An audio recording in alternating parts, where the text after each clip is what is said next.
চাঁদাবাজি করতেছে পুলিশের চোখের ডগায়, পুলিশ কিছু বলেন, এটাকে আমরা দেখতে পাচ্ছি না? এগুলো সব আমরা দেখতে পাচ্ছি।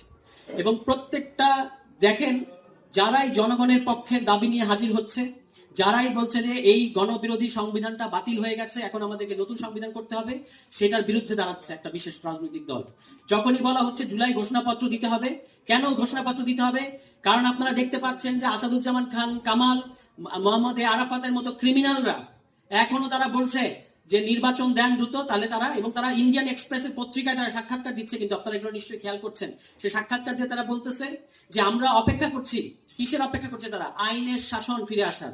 আইনের শাসন তথা নির্বাচন ফিরে আসলে এই নির্বাচনের মধ্য দিয়ে তারা, আপনারা মনে রাখবেন যে ইন্ডিয়া তথা দিল্লির এখনকার কৌশল হচ্ছে আওয়ামী লীগকে যেহেতু তারা বসাতে পারবে না, তারা অন্য একটা রাজনৈতিক দলকে সমর্থন দেবে, এবং সেই রাজনৈতিক দলকে আপনারা দেখতে পেলেই বুঝবেন যে ছায়া হিসেবে পেছনে কিন্তু আওয়ামী লীগ আছে। এবং এই পুরো আওয়ামী লীগ এখন কৌশল নিয়েছে যে একটা বিভিন্ন রাজনৈতিক দলের মধ্যে তারা ঢুকে এখন চুপচাপ থাকবে, সুযোগের অপেক্ষায় তারা আছে। এই জন্যই তারা এখন নির্বাচনের কথা বলতেছে। আমরা পরিষ্কার করে বলতে চাই, বিচার এবং সংস্কারের আগে কোনো নির্বাচনে দোয়া করবেন না। দিল্লি এই মাত্র 24শে জানুয়ারির আগে বাংলাদেশের নির্বাচনের বিরুদ্ধে দাঁড়িয়েছিল। তখন আমরা নির্বাচনের পক্ষ নিয়েছিলাম, তখন আমরা বিএনপির সাথে আন্দোলনে ছিলাম। বিএনপি নেতারা কি অস্বীকার করতে পারবেন আপনাদের সাথে আমরা আন্দোলনে ছিলাম না? জানুয়ারির আগে আমরা আন্দোলনে চেয়েছি যে নিরপেক্ষ সরকারের অধীনে নির্বাচন হোক।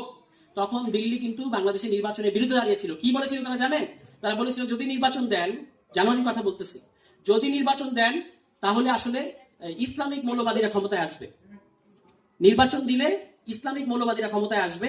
এই আসাদুজ্জামান খান কামাল গতকালকে ইন্ডিয়ান এক্সপ্রেসে একটা সাক্ষাৎকার দিলেন, সেখানে তিনি একই কথা বলছেন। এটা কোনো গণ অভ্যুত্থান ছিল না, এটা কি ছিল? এটা নাকি ইসলামী উগ্রবাদের উত্থান আর সেনাবাহিনীর উত্থান। আমাদের সেনাবাহিনীকে পর্যন্ত আপনারা অপমান করতেছেন এবং কালিমা লিপ্ত করতেছেন। যে সেনাবাহিনী গত 5 অগস্টে জনগণের পক্ষে দাঁড়িয়েছিল, তাদেরকে বিতর্কিত করার চেষ্টা করবেন না। এখন যারা জানুয়ারির আগে নির্বাচনে বিরোধিতা করলো, তারা এখন এই জুলাই এসে বাংলাদেশের নির্বাচনের জন্য পাগল হয়ে গেছে। এটা খুব নিরীহ ব্যাপার না। 6 মাসের ব্যবধানে এখন ইন্ডিয়া বাংলাদেশে কবে নির্বাচন হবে, ইউনূস সরকার কেন নির্বাচন দেয় না, এটা নিয়ে তারা মহাব্যস্ত। আর জানুয়ারির আগে যে কারণে আপনারা নির্বাচন চান নাই, ঠিক একই কারণে আপনারা এখন নির্বাচন চান। পুরো প্রকল্পটা হচ্ছে বাংলাদেশকে একটা স্বাধীন সার্বভৌম গণতান্ত্রিক রাষ্ট্র হিসেবে দাঁড়াতে তারা দেবে না। কারণ দিলে তারা মনে করে যে এটা তাদের জন্য একটা মহা থ্রেট। এই যে উত্তর ভারতের যে শাসক গোষ্ঠী হিন্দুস্তান, এরা যেমন পুরো ইন্ডিয়া জুড়ে বিভিন্ন নিপীড়িত জনগোষ্ঠীকে অত্যাচার করছে, একইভাবে তারা অত্যাচার করে দমিয়ে রাখতে চায় বাংলাদেশকে। এবং বাংলাদেশকে নিয়ে তাদের ক্রাইসিস, এই দিল্লির ক্রাইসিস খুব ভয়ঙ্কর।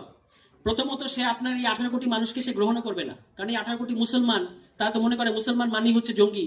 তো এরা যদি থাকে, তাহলে দিল্লি আসলে একটা কাশ্মীরের মতো পরিস্থিতি হবে। আবার সে আপনাকে